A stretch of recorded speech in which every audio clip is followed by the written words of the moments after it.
नमस्कार। उनके खत और आप की 640वीं कड़ी 640th एपिसोड में अभिवादन स्वीकार कीजिए देवतोष का। दोस्तों, ऋतुवाणी जो किताब हम पढ़ रहे हैं उसका अगला चैप्टर ज्योति अब भी प्रज्वलित है, आज ये शुरू करेंगे। लेकिन इस चैप्टर को शुरू करने से पहले मेरा अस्तित्व जो पिछला चैप्टर हमने पढ़ा उसकी एक लाइन थोड़ा सा उस पे बात करेंगे और थोड़ा सा जो मैं उसको समझा हूँ वो आपके सामने रखता हूँ। आप भी कमेंट्स देकर अपनी राय रख सकते हैं। बाबूजी साहब लिखते हैं, अभ्यासी को जैसा बनना चाहिए, अगर वह स्वयं अपने आप को वैसा बना ले तो मुझसे आवश्यक वस्तु तो अपने आप खींचना शुरू कर देगा। थोड़ा सा इस लाइन को समझते हैं। अभ्यासी को जैसा बनना चाहिए, जैसा बाबूजी साहब हमसे चाहते हैं कि अभ्यासी बने या हम बने।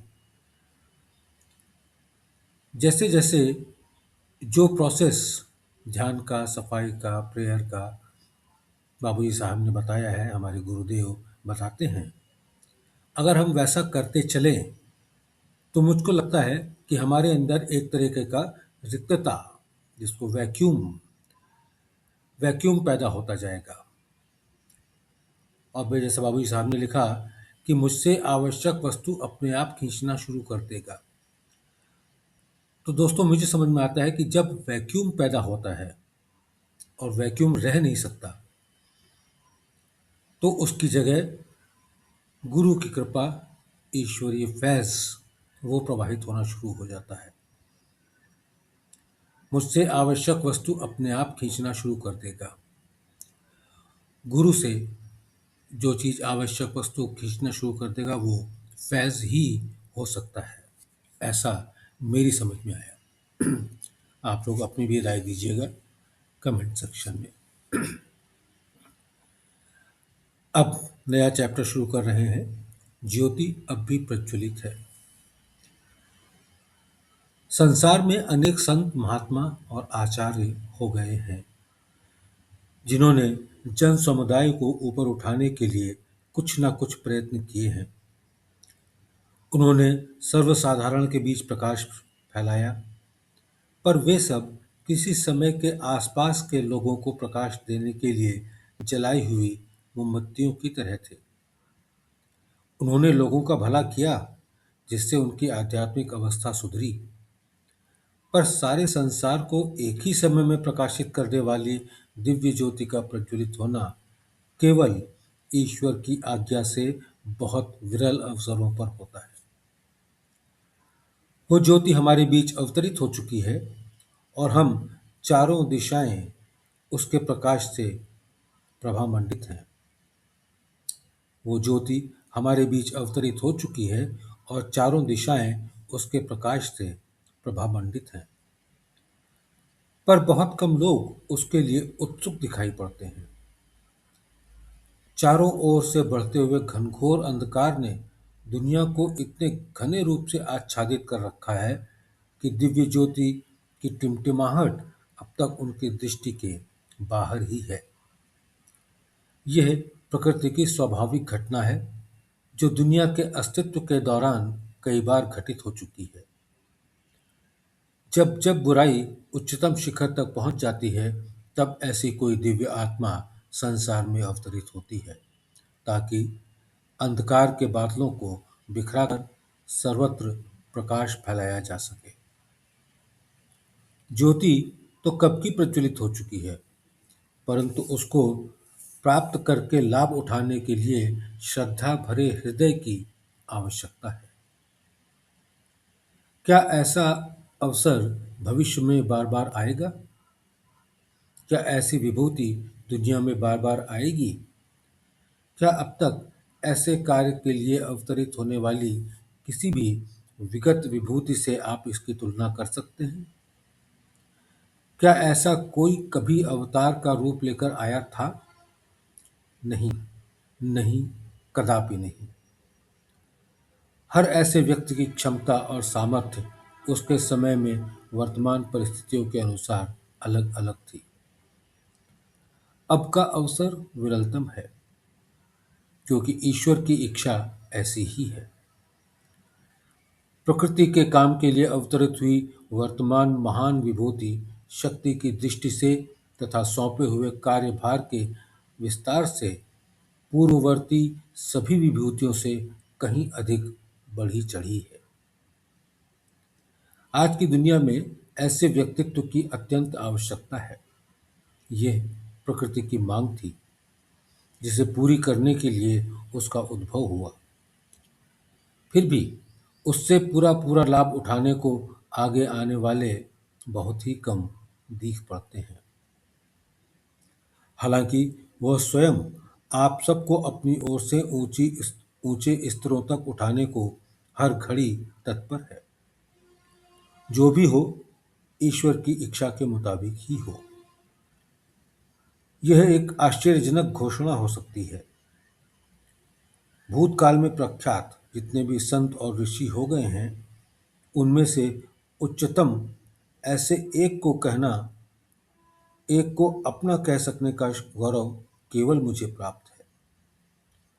भूतकाल में प्रख्यात जितने भी संत और ऋषि हो चुके हैं, उनमें से उच्चतम ऐसे एक को अपना कह सकने का गौरव केवल मुझे प्राप्त है। इसका थोड़ा बहुत श्रेय मुझे भी मिल सकता है। आज वो समय आ गया है जब आप सब मिलकर इस मौके का पूरा पूरा लाभ उठा लें।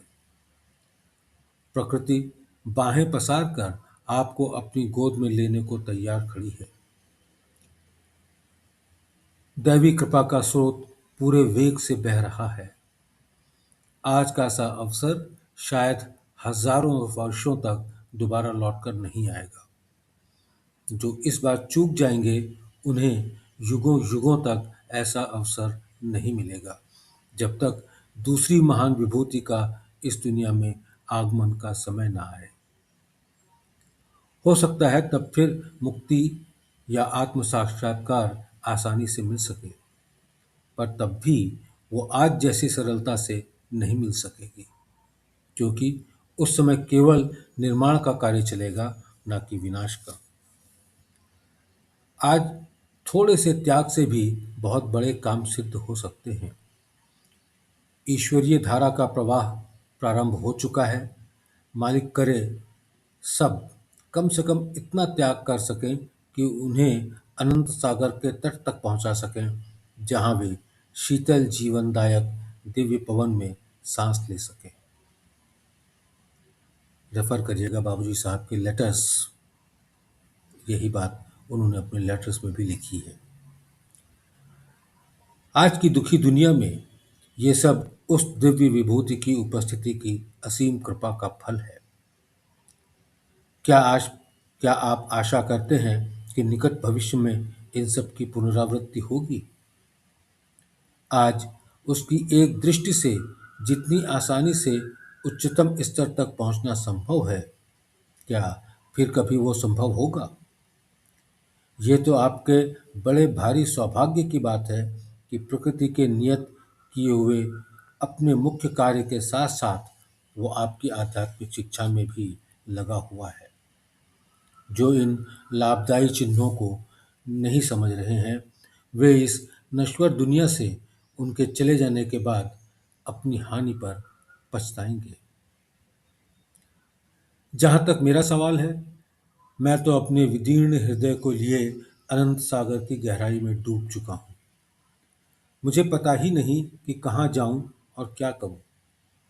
ईश्वर की जहाँ इच्छा हो मुझे ले जाए। हर चीज केवल उसी पर निर्भर है। आमतौर पर डूबा हुआ आदमी कम से कम एक बार फिर ऊपर आता है। वैसे ही मैं भी आया, पर नीरव निष्पंद लहरें मुझे फिर न जाने कहाँ बहा कर ले गईं। अब तो सिर्फ आगे और आगे बहा चला जा रहा हूँ। कहाँ छोर है, इसका पता ही नहीं।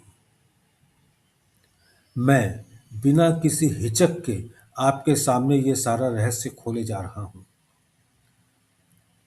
आप में भी वो पागलपन की आग जल उठे जिसमें मैं जल रहा हूं। पर जिसे ईश्वर स्वयं ऊपर खींचता है वही इस राह में सफलता पा सकता है। मेरे लिए सबसे बड़े दुख की बात यह है कि सब कोई मेरी कहानी सुनकर भी बड़ी दाद देते हैं, परंतु इसके बाद उन्हें स्वयं क्या करना चाहिए ये सोचने को बिल्कुल तैयार नहीं होते। फिर भी मैं तो अपनी भरसक शक्ति से उनकी सहायता करने को सदा तत्पर हूँ। रेफर अनदर लेटर ऑफ बाबूजी साहब। ये सब बातें वो अपने खतों में कह चुके हैं। हम सबको एक साथ मिलकर आज प्राप्त हुए इस स्वर्ण अवसर का पूरा लाभ उठाना चाहिए जो बड़े सौभाग्य से मिला है। हालांकि पूर्ण सफलता उसी को मिलेगी जिसे ईश्वर ने उसके लिए नियत किया है। फिर भी किया हुआ परिश्रम कभी व्यर्थ नहीं जाता। उसके भी अपने फल मिलते हैं जिससे ईश्वरीय धारा की गति में वेग आ जाता है। किंतु लगातार परिश्रम करते रहना बहुतों के लिए मुश्किल होता है। इसका कारण केवल रुचि और लगन की कमी है। कुछ लोग तो अपने आप को इस प्रकार का प्रदर्शन कक्ष बनाए रखते हैं।